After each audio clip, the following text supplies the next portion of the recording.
Olá, eu sou Priscila Fraz e nesse espaço a gente fala sobre interpretação de sonhos. Eu te ajudo a caminhar através das escrituras, interpretar os elementos e através disso entender qual é a mensagem de Deus para a sua vida. Hoje foi escolhido o número 9 e falar do seu significado. Ele pode não ser assim tão óbvio quanto alguns outros números, mas ele tem coisas bem interessantes a serem ditas. Mas antes da gente começar falando desse número 9, eu quero te convidar a fazer parte desse canal, se inscrevendo, deixando seu like ou seu dislike, acionando o sininho das notificações e deixando algum comentário caso tenha alguma dúvida.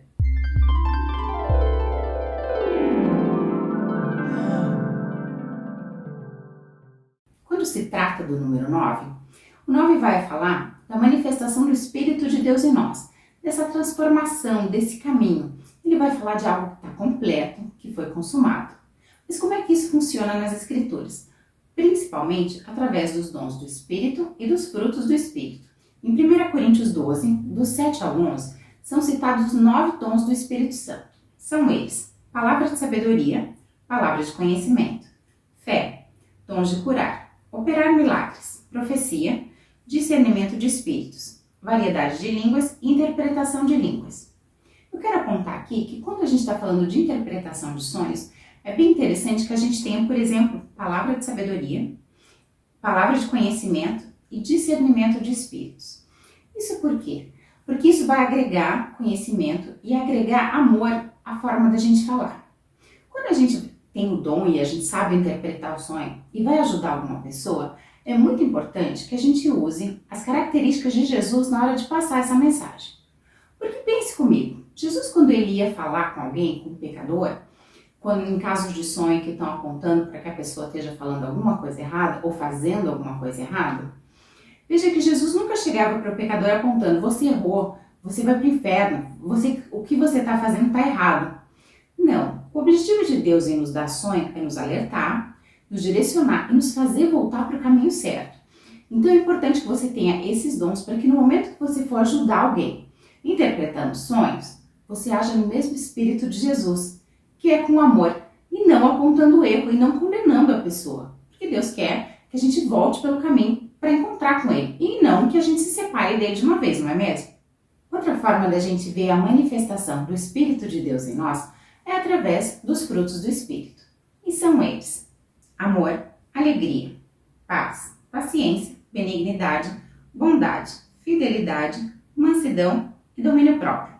Isso está lá em Gálatas 5, versículo 22 e 23. Perceba comigo que a atuação de Deus, do Espírito de Deus em nós, esse Espírito Santo, ele traz para nós transformação e principalmente maturidade. Falando de frutos, eu quero destacar aqui que na primeira aliança, as primícias que nós oferecíamos a Deus era o que havia de melhor e de primeiro nos frutos da terra. Hoje em dia nós não fazemos parte de modo geral, ou a grande maioria não faz parte de uma nação agricultural. Então hoje, nessa nova aliança, o que são as primícias, os frutos que nós oferecemos para Deus? São os frutos do Espírito agindo através de nós, que são esses que nós falamos que estão lá em Gálatas. Sendo assim, as nossas primícias oferecidas a Deus hoje são os frutos do Espírito agindo em nós. O 9 também vai falar de um caminho, de uma direção, de um propósito, de uma finalidade. Perceba que Jesus morreu na 9ª hora do dia. E o que foi que ele disse na cruz? Está consumado. Outro exemplo dentro desse contexto está lá em Atos 3. Cornélio está orando na 9ª hora do dia e tem uma visão.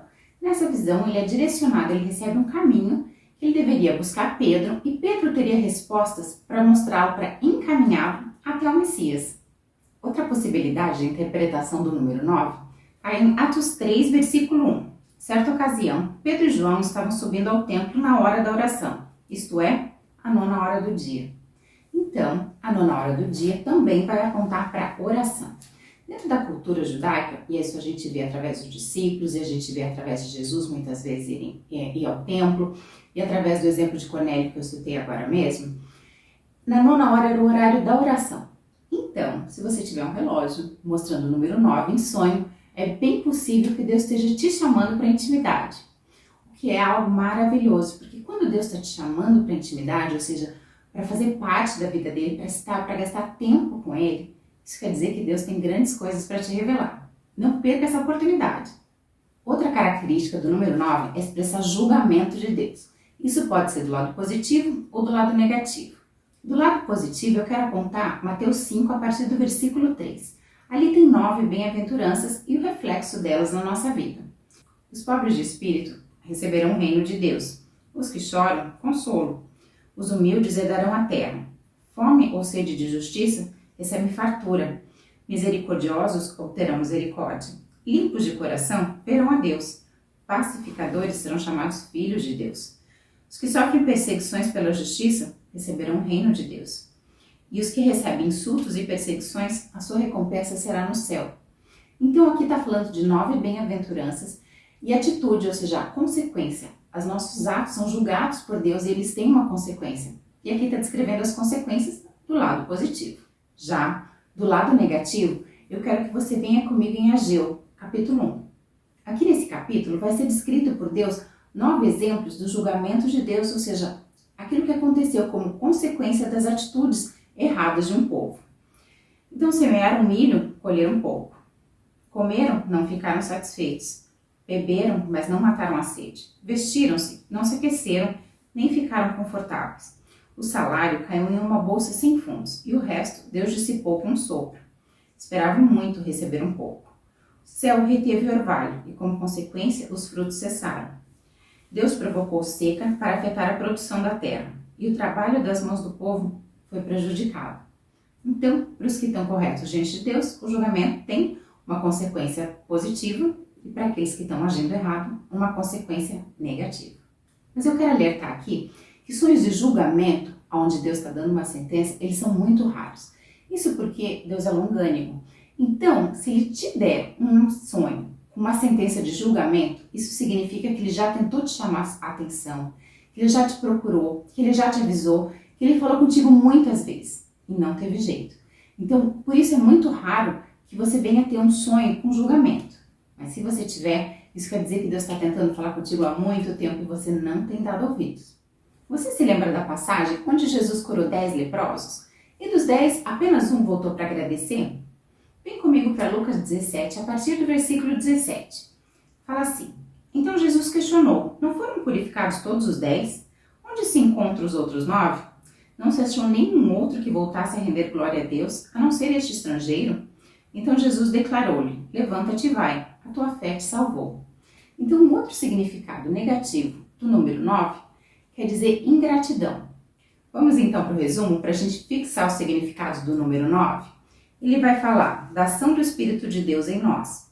Fala de finalidade, propósito, caminho, direção, algo pleno, completo, acabado. Ele aponta para a oração, chamado para ter intimidade com o Pai. Fala do julgamento de Deus sobre a nossa vida como consequência de alguma ação, de algum comportamento. Isso pode ter resultados positivos e resultados negativos. E por último, ele fala de ingratidão. Mas você sonhou com o número 9. Como saber o significado? Qual a interpretação? O sonho precisa ser analisado dentro de um contexto. Precisa ver o que melhor se encaixa dentro daquilo que Deus está te mostrando. Mas você sonhou com o número 9? Sonhou? E daí?